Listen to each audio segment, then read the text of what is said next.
Hello বন্ধুরা, কেমন আছেন সবাই? আশা করি সবাই বেশ ভালো আছেন।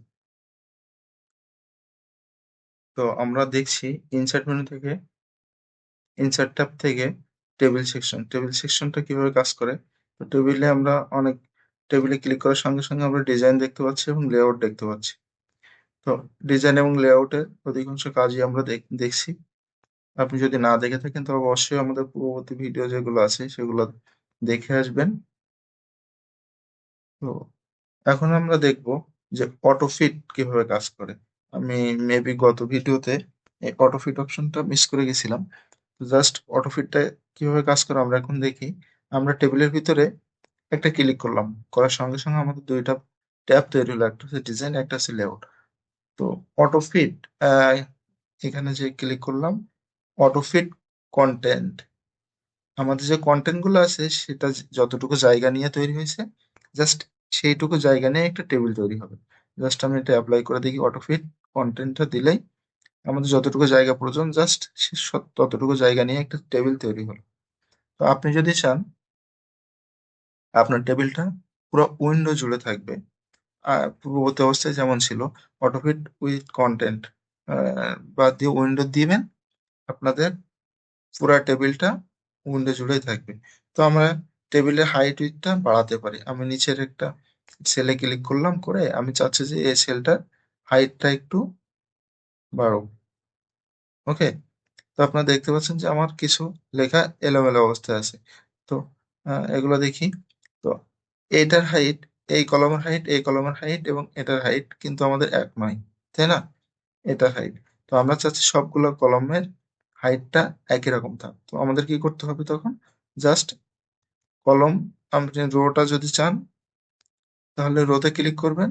সকল রোর সাইজ একই রকম হয়ে যাবে। তখন আমাদের যে সাইজটা সেটা একই রকম হয়ে যাবে। ওকে? এখন আপনি চাচ্ছেন যে আমাদের যে কলামটা আছে, যে দেখছেন যে এখান থেকে যে কলামটা এটার কোনো ডিস্ট্রিবিউশন ঠিক নাই। জাস্ট আপনি যদি ডিস্ট্রিবিউশনটা ঠিক করতে চান বা একই রকম করতে চান, এটায় ক্লিক করলে আপনাদের সকল কলামগুলা একই রকম হয়ে যাবে। ওকে? আমি আবার পূর্ব অবস্থায় ফিরে আসলাম। এখন আপনি দেখছেন যে আপনার অ্যা এই যে লাস্টের যে অপশনগুলো আছে এগুলো আপনার রাইট সাইডে নিয়ে যাওয়ার প্রয়োজন, অথবা হেডিং যেটা আছে সেটা আপনি মিডলে আনতে চাচ্ছেন। তো সেটা কিভাবে? এখান থেকে জাস্ট অ্যালাইনমেন্ট সেন্টার করে দিলে সকল অ্যালাইনমেন্ট মিডলে চলে আসবে। ওকে? তো এখান থেকে আপনি অ্যালাইনমেন্ট ঠিক করে দিতে পারেন। আপনি প্রত্যেকটা সেলের অ্যালাইনমেন্ট এখান থেকে ঠিক করে দিতে পারবেন। তো টেক্সট ডিরেকশন আমি গতদিন দেখিয়েছিলাম কিভাবে কাজ করে। তো আপনি এটা এপ্লাই করে দেখবেন। আমি এখন যাই সল্টিং। সল্টিংটা কিভাবে কাজ করে? তো এখানে আইডিটা আছে 1 2 3 অনুসারে। আমি চাচ্ছি 3 to 1 অনুসারে আমার আইডিটা আসুক বা সল্টিং হোক। জাস্ট আ এখানে একটা ক্লিক করবেন, সল্টিং এ যাবেন, যেয়ে এখানে দেওয়া আছে সর্ট বাই আইডি। আইডি অনুসারে সর্ট হবে। সেটা কিভাবে? আমার অ্যাসেন্ডিং অবস্থায় আছে। তো আমি চাচ্ছি এটা ডিসেন্ডিং অবস্থায় আসুক। Header row. টেবিলের ১ম রোটা হচ্ছে হেডার রো। এটা ডিফল্ট অবস্থায় থাকবে আমাদের। জাস্ট এটা ক্লিক করলাম। এই আমরা দেখতে পাচ্ছি 3 to 1 অনুসারে আমাদের সল্টিং হয়ে গেছে। তো আমি আবার চাচ্ছি যে 3 to 1 না, আমি 1 to 3 যে অনুসারে ছিল সে অনুসারে আসুক। তাহলে আমাদের কি করতে হবে? অ্যাসেন্ডিং করে নিতে হবে। 3 to আপনি চাচ্ছেন আপনার টেবিলে কোনো হেডার রো নাই। তো সেক্ষেত্রে কিভাবে সল্টিং করবেন? জাস্ট সল্টিং এ যাবেন, নো হেডার রোটা ক্লিক করে দিয়ে আপনি কি এই যে কলাম 1 থেকে শুরু হবে। দেখছেন? এখান থেকে বলে দিছে আমার টোটাল কলাম কোনটা থেকে শুরু হবে। ডিসেন্ডিং করতে যাচ্ছি। জাস্ট ওকে বাটনে ক্লিক করলাম। এই যে আমাদের আইডি নেম অ্যাড্রেসটাও নিচে চলে আসলো। আপনার যদি কোনো হেডার রো এমন না থাকে তাহলে আপনি এভাবে করতে পারবেন।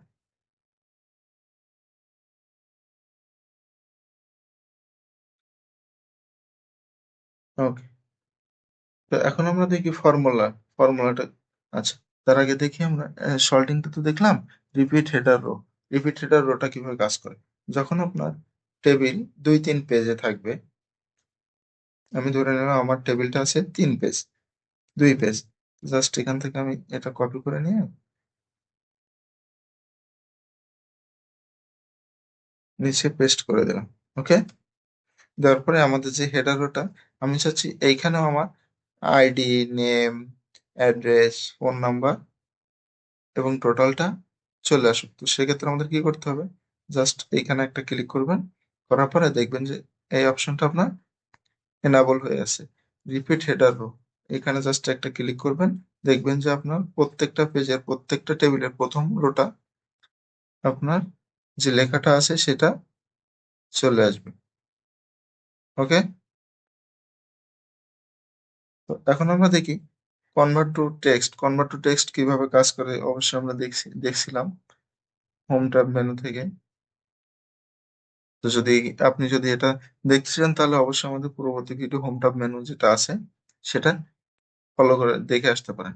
তো আমি এখানে আর দেখাচ্ছি না। এখন যে আমরা ফর্মুলাটা কিভাবে কাজ করে। এখানে আমি ফর্মুলা ক্লিক করার সঙ্গে সঙ্গে আসলো কি সাম এবং উপরের সবগুলা সাম করবে, রাইট? তো আমি ওকে বাটনে ক্লিক করলাম, আমার টোটালটা সাম হয়ে আসলো। ওকে, উপরে যতগুলো আছে টোটালটা সাম হয়ে আসলো। জাস্ট আমি নিচের কলমে আসলাম, ফর্মুলায় গেলাম,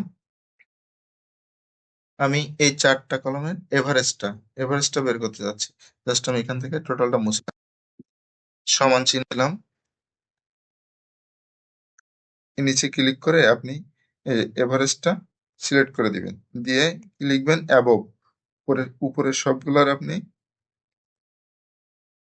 আহ, উপরের সবগুলো আপনি এভারেজটা যাচ্ছেন, জাস্ট ওকে বাটনে ক্লিক করবেন, যে উপরের সবগুলারে এভারেজটা চলে আসবে। এখন দেন আমি চাচ্ছি হুম, এইখান থেকে সামটা চলে গেল, অ্যাবভটা সমান চিহ্ন দিবেন, ইজিক্যাল টু চিহ্ন দিয়ে এইখান থেকে আপনি এভারেজ কাউন্ট আপনি কাউন্ট করতে যাচ্ছেন, জাস্ট কাউন্টটা সিলেক্ট করবেন, করে কোনগুলো কাউন্ট করতে যাচ্ছেন অ্যাবভ, উপরে গুলো কাউন্ট করতে চাচ্ছেন। উপরে আছে কয়টা, এখানে দেখা যাচ্ছে 3 আর 2 5টা।